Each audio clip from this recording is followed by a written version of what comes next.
Bienvenidos, bienvenidas también, queridas hermanas y hermanos. Sean todos cordialmente bienvenidos una vez más a nuestro pan cotidiano.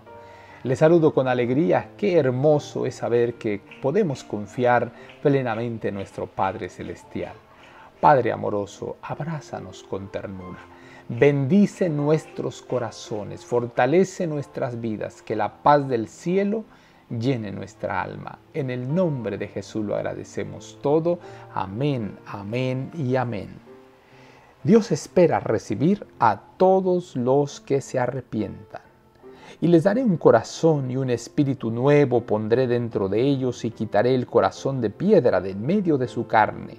Y les daré un corazón de carne para que anden en mis ordenanzas y guarden mis decretos y los cumplan. Y me sean por pueblo y yo sea ellos por Dios. Ezequiel capítulo 11, versículos 19 y 20. El Señor ha revelado claramente su voluntad con relación a la salvación del pecador.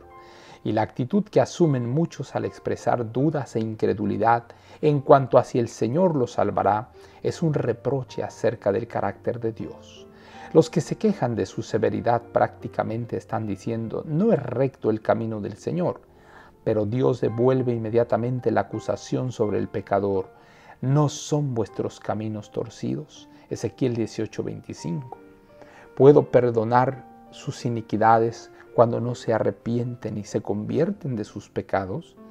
El Señor recibirá al pecador cuando se arrepienta y abandone sus pecados, de manera que Dios puede obrar con su esfuerzo para que la perfección del carácter, el único propósito que tuvo Dios al entregar a su Hijo por los pecados del mundo, fue que el ser humano pueda ser salvado, no en la transgresión y la iniquidad, sino en el abandono del pecado, lavando las vestiduras de su carácter y emblanqueciéndolas con la sangre del Cordero.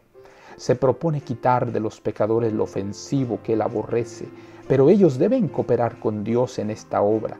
El pecado debe ser abandonado, odiado, y debe aceptarse la justicia de Cristo por medio de la fe. De esa manera lo divino cooperará con lo humano. Debemos tener cuidado de no dar lugar a la duda y a la incredulidad en nuestra actitud de desesperación, quejarnos de Dios y desfigurarlo ante el mundo. Si hacemos esto, nos colocamos del lado de Satanás.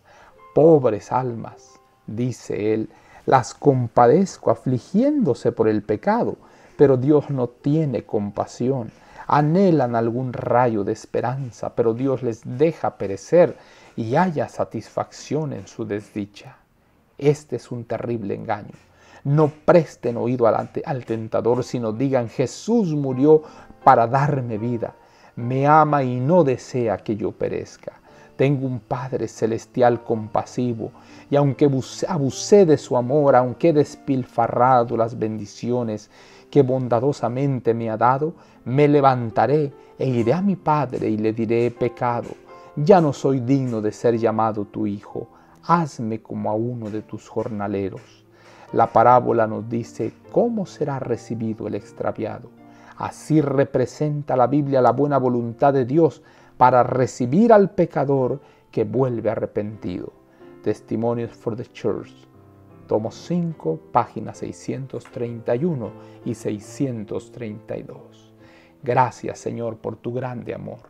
Gracias por tu misericordia.